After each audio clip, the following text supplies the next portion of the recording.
चलो तो जय हिंद दोस्तों, एक बार फिर से स्वागत है आपके अपने YouTube चैनल एग्जाम की तैयारी पे। जैसा कि आप सभी लोग को पता है ना कि हमारे YouTube चैनल के माध्यम से आप सभी लोग की इंडियन आर्मी परीक्षा की तैयारी करवाई जाती है। तो यदि आप भी इंडियन आर्मी परीक्षा को पास करना चाहते हैं तो हमारे YouTube चैनल को अभी के अभी सब्सक्राइब कर लीजिएगा। ठीक है, तो चलिए आज हम समझते हैं कि आज आपके लिए क्या है खास। देखिए आज आपके लिए लेके आए हैं इंडियन आर्मी जीडी का एक ओरिजिनल क्वेश्चन पेपर। ठीक है, ये ओरिजिनल क्वेश्चन पेपर कहाँ का है, कितना इसका कट ऑफ गया था, ठीक है, किस लेवल का क्वेश्चन है, सारी जानकारी आपको इसी वीडियो में दी जाएगी। और अंत में आपको बताया जाएगा कि आर्मी के एग्जाम के लिए कहाँ पे हमको ट्विटर कैंपेन चलाना है और जो इसका पीडीएफ है ना वो पीडीएफ आपको कैसे मिल पाएगा। ठीक है, तो चलिए क्वेश्चन पेपर के बारे में थोड़ी सी जानकारी पहले ले लेते हैं, उसके बाद हम लोग इसको सॉल्व करेंगे और अपना टेस्ट नीचे लगाते रहिएगा। ठीक है, सभी लोग ईमानदारी से। ठीक, देखो ये क्वेश्चन पेपर जनरल ड्यूटी का है। ठीक है, साफ साफ दिख रहा है। सिंचर का ये पेपर है। टोटल 60 मिनट मिला था, यानी 1 घंटा मिला था इसको सॉल्व करने के लिए। 100 नंबर का पेपर था। ठीक है, 35 नंबर पासिंग मार्क थे। ठीक, सेक्शन ए स्टार्ट करेंगे हम लोग सामान्य ज्ञान का।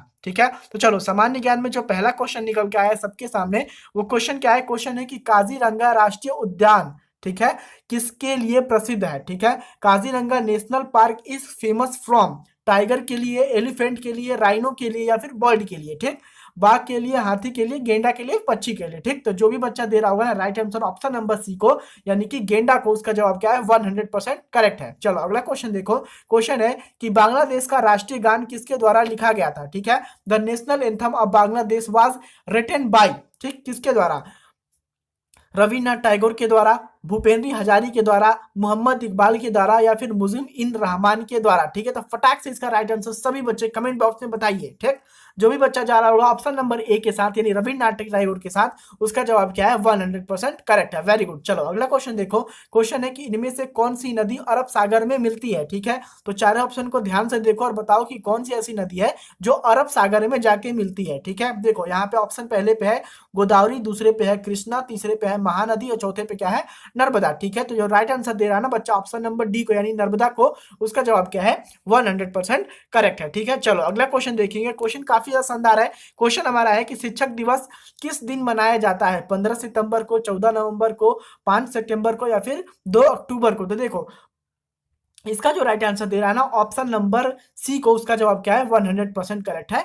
5 सितंबर को मनाया जाता है क्या, शिक्षक दिवस। और आपको कमेंट बॉक्स में ये बताना है कि शिक्षक दिवस किसके उपलक्ष्य में मनाया जाता है। ठीक है, किसके उपलक्ष्य में शिक्षक दिवस मनाया जाता है, आप कमेंट बॉक्स में बताइए। चलो अगला क्वेश्चन कंफ्यूजन करने वाला है। क्वेश्चन है कि भारत का सबसे बड़ा शहर डैश है, भारत का सबसे बड़ा शहर कौन सा है, दिल्ली है, मुंबई है, कोलकाता है या फिर चेन्नई है। तो देखो इसमें से जो भी बच्चा जा रहा होगा ना ऑप्शन नंबर बी के साथ यानी मुंबई, उसका जवाब क्या है 100% करेक्ट है। ठीक है, चलो अगला क्वेश्चन देखो। क्वेश्चन है कि यातायात संकेत में लाल बत्ती क्या दर्शाती है। देखो यातायात संकेत में ना जो लाल बत्ती दर्शाती है वो क्या दर्शाती है, यही पूछा है। ठीक, तो ऑप्शन सुनो, धीरे चलो, रुको, तेज चलो या फिर चलो। ठीक, तो इसका जो राइट आंसर बनेगा ना ऑप्शन नंबर बी बनेगा, यानी रुको, जैसे ही लाल बत्ती बढ़ती है इशारा हो जाता है रुकने का। ठीक, अगला क्वेश्चन है हमारा कि विश्व का सबसे बड़ा पंछी कौन सा है। ठीक है, which is the largest bird of world. ठीक, तो देखो ऑप्शंस 4 हैं, एक ऑप्शन राइट है। राइट आंसर आप सभी लोगों ने दे दिया होगा ऑप्शन नंबर सी को यानी कि शुतुरमुर्ग को यानी कि ऑस्ट्रिच को। ठीक, चलो अगला क्वेश्चन देखते हैं। क्वेश्चन क्या है कि राजा अशोक ने अंतिम युद्ध, ठीक है, कौन सा किया था। देखो जो राजा अशोक थे ना उन्होंने अपना अंतिम युद्ध कौन सा किया था, कलिंग का युद्ध था, ठीक है, कालीकट का युद्ध था, पानीपत का था या फिर प्लासी का था। ठीक, तो जो राजा अशोक ने अंतिम युद्ध किया था ना वो युद्ध था ऑप्शन नंबर ए यानी कि कलिंग का युद्ध था। ठीक है, बहुत बढ़िया। चलो अगला क्वेश्चन है हमारा कि दादा साहेब फुल्के, ठीक है, पुरस्कार प्राप्त करने वाली प्रथम महिला कौन है। टफ क्वेश्चन है ना, ऑप्शन देखो और राइट आंसर फटाक से बताओ। ठीक है, कि दादा साहब फाल्के पुरस्कार प्राप्त करने वाली प्रथम महिला सर देविका रानी है, यानी option number D sir right answer है। Very good. ठीक है, चलो बता देता हूं कि इसका जो पीडीएफ है ना वो आपको कैसे मिल सकता है। देखो 9120, ठीक है, 434057, ये हमारा व्हाट्सएप नंबर है। ठीक है, इस पे आपको मैसेज करना है कि सर हमें ओरिजिनल क्वेश्चन पेपर चाहिए। तो देखो इसमें आपको 30 ओरिजिनल क्वेश्चन पेपर दिए जाएंगे। ठीक है। साथ में आपको 50 मॉडल पेपर दिए जाएंगे आपको प्रैक्टिस करने के लिए, ठीक है। और 1200 आपको वन लाइनर क्वेश्चन दिया जाएगा जीके जीएस का एक्सपेक्टेड, लेकिन ये जो 30 होगा ना ये ओरिजिनल क्वेश्चन पेपर होंगे, ठीक है, ऑल इंडिया के, ठीक। और ये जो पेपर होंगे ना ये 2015 से लेके 2021 तक के होंगे, ठीक है। पर ये फ्री ऑफ कॉस्ट नहीं होगा, इसके लिए आपको थोड़ा बहुत चार्ज पे करना होगा, ठीक। तो जो भी बच्चा चार्ज पे करके लेना चाहता है हमारी ई बुक को, ठीक है, यानी कि original question paper, model paper और 1200 वन लाइनर क्वेश्चंस को, वो इस नंबर पे मैसेज कर दे, नीचे यहाँ पे नंबर अच्छे से शो हो जाएगा, ठीक है। और चार्ज पे करके अपना ले ले और अपना तैयारी करेगा। और जान लो एक बात कि जो ये ओरिजिनल क्वेश्चन पेपर लेने का फायदा क्या होता है, ओरिजिनल क्वेश्चन पेपर लेने का फायदा ये होता है ना, ठीक है, कि आर्मी का कोई सा भी एग्जाम हो उसके जो क्वेश्चंस होते हैं ना वो रिपीट होते रहते हैं, ठीक है। देखो चाहे जीके का एक पूरा का पूरा सेक्शन फंस जाता है, चाहे जीएस का पूरा एक सेक्शन फंस जाता है, और एक सेक्शन में 15 क्वेश्चन होते हैं जीके के और 15 सेक्शन होते हैं किसके, जीएस के, ठीक है। और 15 में जो एक क्वेश्चन होता है वो 2 नंबर का होता है, तो 2 का मल्टीप्लाई कर दोगे तो 30 नंबर का यदि फंस जाता है तुम्हारा तो 30 नंबर का तुम्हारा काम हो जाता है, ठीक है। इसीलिए ओरिजिनल क्वेश्चन पेपर काफी ज्यादा इंपॉर्टेंट होते हैं, ठीक। तो चलो अगला क्वेश्चन देखेंगे। हमारा अगला क्वेश्चन क्या था, क्वेश्चन है हमारा, ठीक है, कि धार्मिक किताब भागवत गीता किसके द्वारा लिखी गई थी, ठीक है, कालिदास के द्वारा, वाल्मीकि के द्वारा, सूरदास के द्वारा या फिर वेद व्यास के द्वारा, ठीक। तो जो इसका राइट आंसर बनेगा ना वो क्या बनेगा, ऑप्शन नंबर डी बनेगा, यानी कि वेद व्यास के द्वारा लिखी गई थी, ठीक है। चलो अभी अगला क्वेश्चन देखते हैं। अगला क्वेश्चन क्या है, तो अगला क्वेश्चन हमारा काफी ज्यादा शानदार है। क्वेश्चन है हमारा कि भारत के राष्ट्रपति अपना त्याग पत्र किसको संबोधित करते हैं, ठीक है। जो भारत के राष्ट्रपति है वो अपना त्याग पत्र देंगे तो किसको संबोधित करेंगे, यानी किसको देंगे, ठीक है, सरल भाषा में। तो यहाँ पे ऑप्शन दिया है लोकसभा अध्यक्ष को, ठीक है, उपराष्ट्रपति को, या फिर प्रधानमंत्री को, या फिर मुख्य न्यायाधीश को। लेकिन देखो जो भी बच्चा दे रहा हो ना ऑप्शन नंबर बी को, यानी कि उपराष्ट्रपति को, उसका जवाब क्या है, 100% करेक्ट है, ठीक है। अगला क्वेश्चन देखेंगे। क्वेश्चन हमारा काफी ज्यादा शानदार है। क्वेश्चन है कि भारत रत्न में, ठीक है, तमके का डिजाइन, जो भारत रत्न होता है ना उसके तमके का डिजाइन किस पत्ते के समान होता है, ठीक है। तो राइट आंसर जो दे रहा होगा ऑप्शन नंबर बी को, यानी कि पीपल को, उसका जवाब क्या है, 100% करेक्ट है। पूछा है कि अंतरिक्ष में जाने वाले पहले भारतीय कौन है, ठीक है, अंतरिक्ष में जाने वाले पहले भारतीय कौन है, राकेश शर्मा है, ठीक है। अगला क्वेश्चन भी वही है, राकेश शर्मा है, रवि वर्मा है, राकेश शर्मा है, ठीक है। चलो अगला क्वेश्चन देखेंगे। क्वेश्चन है हमारा कि भारतीय राष्ट्रीय कांग्रेस के प्रथम अध्यक्ष कौन है, ठीक है, भारत के राष्ट्रीय कांग्रेस के प्रथम अध्यक्ष कौन है, ठीक है। ऑप्शन 4 हैं, एक ऑप्शन राइट है, फटाक से राइट आंसर दीजिएगा। पहला ऑप्शन आता है A.O. ह्यूम, दूसरा है C. गोपालाचारिन, तीसरा है रविन्द्रनाथ टैगोर और चौथा है VWC बनर्जी, ठीक है। क्वेश्चन है कि प्रसिद्ध चिल्का झील, ठीक है, प्रसिद्ध चिल्का झील किस प्रदेश में स्थित है, महाराष्ट्र में, आंध्र प्रदेश में, उड़ीसा से, मध्य प्रदेश से। सारे बच्चे आंख बंद करके बता दो। Option number C sir right answer है, उड़ीसा में, ठीक है। चलो अब हमारा सेक्शन बी शुरू होता है। देखो सेक्शन बी जो है ना वो सामान्य विज्ञान का है, और सामान्य विज्ञान का जो ये सेक्शन है ये कहाँ के एआरओ से फंसा था, तो ये गया के एआरओ से फंसा था। कहाँ के एआरओ से, गया के एआरओ से फंसा था ये सेक्शन, ठीक है। पहला क्वेश्चन जो हमारा है प्रतिरोध का मात्रक क्या होता है ये पूछा है, ठीक है। प्रतिरोध का मात्रक आप सभी लोग को पता है कि ओम होता है, तो ऑप्शन नंबर जो सी दे रहा है वेरी गुड, ठीक है।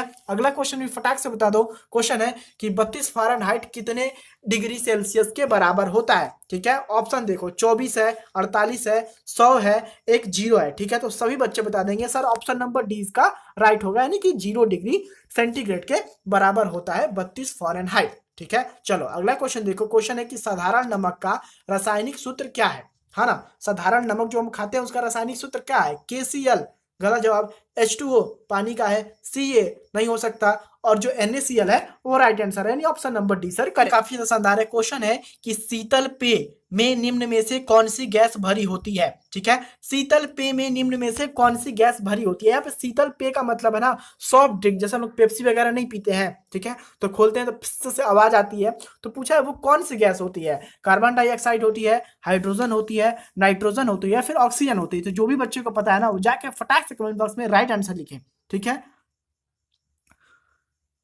चलिए तो जो भी बच्चा लिख रहा होगा ऑप्शन नंबर ए को, यानी CO2 को, उसका जवाब क्या है, 100% करेक्ट है ना। चलो अगला क्वेश्चन देखेंगे। क्वेश्चन है हमारा कि खगोलीय दूरी मापने की इकाई क्या है, ठीक है ना। खगोलीय दूरी मापने की इकाई क्या है, मीटर, किलोमीटर, प्रकाश वर्ष या फिर समुद्री मील। देखो समुद्र की दूरी मापने के लिए समुद्री मील का प्रयोग होता है, ठीक है। रोड वगैरह किलोमीटर आप लोग जानते ही हो, ठीक है। जो खगोलीय दूरी होती है उसका जो राइट आंसर बनेगा ना, ऑप्शन नंबर सी बनेगा, यानी कि प्रकाश वर्ष। सारे बच्चों ने करेक्ट आंसर दिया है। चलो अगला क्वेश्चन देखो कि इनमें से कौन सा इलेक्ट्रिक यंत्र नहीं है। टेलीविजन नहीं है, बल्ब नहीं है, कंप्यूटर नहीं है, रेडियो नहीं है। थोड़ा सा कंफ्यूजन है, पर इसका राइट आंसर जो होगा ना, ऑप्शन नंबर बी होगा, यानी कि बल्ब, ठीक है। चलो अगला क्वेश्चन देखेंगे अपना। अगला क्वेश्चन हमारा काफी ज्यादा शानदार है। क्वेश्चन हमारा क्या है कि प्राकृतिक गैस का मुख्य घटक क्या है। ब्यूटेन है, मीथेन है, इथेन है या फिर प्रोपेन है। देखो यहाँ पे थोड़ा सा दिखाई नहीं दे रहा होगा, देन तुमको मैं बोल रहा हूं, तुम सुन के राइट आंसर फटाक से देने की कोशिश करना, ठीक है। तो बताओ इसका जो राइट आंसर होगा वो क्या होगा। देखो जो भी बच्चा दे रहा होगा कि सर प्राकृतिक गैस का जो मुख्य घटक है वो मीथेन है, तो उसका जवाब क्या है, 100% करेक्ट है ना। चलो अगला क्वेश्चन देखो। क्वेश्चन है कि स्पीड ऑफ, देखिए ध्वनि की चाल डैश में मापी जाती है, यानी ध्वनि की चाल किस में मापी जाती है, डेसिबल में, जूल में, ठीक है, या फिर घंटे में, या फिर मीटर सेकेंड में, ठीक। तो इसका जो राइट आंसर बनेगा ना वो क्या बनेगा, ऑप्शन नंबर डी बनेगा, ठीक है। मीटर पर सेकेंड में मापी जाती है ध्वनि की चाल, ठीक। अगला क्वेश्चन देखो। क्वेश्चन है कि शरीर में विटामिन सी की कमी से कौन सा रोग होता है ना। शरीर में हमारे यदि कौन से विटामिन सी की कमी हो जाए तो हमें कौन सा रोग होगा, ठीक। तो देखो 4 ऑप्शन है, एक ऑप्शन राइट है प्लेगरा, ठीक है, स्कवी, ठीक है, रतौधी या फिर घेगा। देखो जो भी राइट आंसर दे रहा है ना स्कवी को, उसका जवाब क्या है, 100% करेक्ट है। याद कर लो अपने दिमाग में कि विटामिन सी की कमी से, ठीक है, स्क्रवी रोग होता है। चलो अगला क्वेश्चन देखो कि हवा में ऑक्सीजन का प्रतिशत कितना है, मतलब हमारे हवा में जो ऑक्सीजन है वो कितने प्रतिशत है ना। तो इसका जो राइट आंसर बनेगा ऑप्शन नंबर ए होगा, 21%, ठीक है। आप सभी लोग को पता होगा कि हवा में ऑक्सीजन की मात्रा 21% है, ठीक। चलो अगला क्वेश्चन देखो कि पीलिया रोग से ग्रसित रोगियों की आंखों का रंग क्या हो जाता है। देखो पीलिया रोग गांव में काफी ज्यादा हो जाता है बच्चों को, है ना। तो बता दो कि पीलिया रोग जो होता है उसमें कौन सा रंग हो जाता है, नारंगी, लाल, नीला या फिर पीला। देखो पीलिया रंग में ना पूरा आंख ही नहीं, आंख के साथ साथ पेट और पीठ, चेहरा भी पीला पड़ने लगता है लोगों का, ठीक है। तो राइट आंसर होगा ऑप्शन नंबर डी, यानी कि पीला। चलो अगला क्वेश्चन देखो। क्वेश्चन है कि पृथ्वी पे मानव द्वारा सबसे पहले उपयोग की जाने वाली धातु कौन सी है, कॉपर है, सोना है, एल्युमिनियम है या फिर लोहा है, ठीक है। तो राइट आंसर सभी बच्चे कमेंट बॉक्स में बताना कि सर जो मानव के द्वारा प्रयोग की जाने वाली सबसे पहली वस्तु है वो क्या है, कॉपर है, यानी कि तांबा है ना। चलो अगला क्वेश्चन देखो कि हवा में 0 डिग्री सेंटीग्रेड पर ध्वनि की गति क्या होती है, यानी हवा में 0 डिग्री सेंटीग्रेड पर जो ध्वनि की गति होती है वो कितनी होती है, 332 मीटर पर सेकेंड होती है। कितना, 332 मीटर पर सेकेंड, ठीक है। ये नोट डाउन कर लो, थोड़ा सा इंपॉर्टेंट है, ठीक है। इंपॉर्टेंट क्या, वेरी इंपॉर्टेंट है, ठीक। चलो अगला क्वेश्चन देखो। क्वेश्चन है कि बिजली के हीटर का एलिमेंट किस धातु का बना होता है, ठीक है ना। तो बिजली के हीटर का जो एलिमेंट होता है वो किस धातु का बना होता है। आप सभी लोग ने हीटर वगैरह तो देखे होंगे जिस पर खाना वाना बनता है, ठीक। तो उसमें जो ऐसे रिंग रिंग ऐसे ना करके बनाया रहता है, ऐसे गोल गोल गोल गोल गोल गोल ऐसे, ठीक है। तो वही पूछा है वो किस चीज का होता है, चांदी का होता है, कॉपर का होता है, लेड का होता है, निक्रोम का होता है। तो देखो ऑप्शन नंबर डी इसका राइट आंसर होगा, निक्रोम, ठीक है ना। चलो अगला क्वेश्चन देखो। क्वेश्चन है हमारा कि जब नीले लिटमस पेपर को एसिटिक अम्ल में रखा जाता है तो नीला लिटमस पेपर किस रंग का हो जाता है, ठीक है ना। तो नीले रंग के लिटमस पेपर को यदि आप जब एसिटिक में रखोगे, यानी कि अम्ल में रखोगे, तो उसका रंग जो होता है वो लाल हो जाता है, ठीक। तो चलिए यहाँ पे हमने जीके और जीएस के ना पूरे क्वेश्चंस को कंप्लीट कर लिए हैं, ठीक है। और एक जरूरी बात बता दें कि देखिए जो हमारा आर्मी की एग्जाम नहीं हो रहा है तो इसके लिए जो काफी यूट्यूबर लोग हैं, ठीक है, वो बता रहे हैं कि हैशटैग मतलब कि हम लोग ना ट्विटर पे कैंपेन करेंगे, यानी कि मैसेज करेंगे, ठीक। तो जैसे ही इसके बारे में सभी लोग इकट्ठा राय अपनी बना लेते हैं कि हमको कब करना है, किस दिन करना है, ठीक है, तो उस टाइम में एक अलग से वीडियो बना के आप सभी लोग को बता दूंगा कि देखिए आप लोग को कैसे कैसे और क्या करना है, ठीक है। देखिए अभी आप लोग को पता ही है कि रेलवे ग्रुप डी और एनटीपीसी वाले लड़कों कितना बड़ा बवाल कर रहे हैं, है ना। सही बात है, आप देख रहे हो ट्रेन जला दे रहे हैं, बहुत उल्टा पुल्टा काम कर रहे हैं, ठीक। हालांकि उनकी भी अलग मजबूरी है, ठीक है, पर ऐसा नहीं करना चाहिए, ट्रेन वगैरह नहीं जलानी चाहिए, ठीक। तो देखिए ऐसा हम लोग को कुछ भी नहीं करना है, हम लोग को सिंपल सा अपना ट्विटर पे कैंपेन चलाना है, ठीक है ना। ट्विटर पे कैंपेन चलाना है और वहां से हमको रिप्लाई आएगा कि हमको क्या करना है आगे, ठीक है।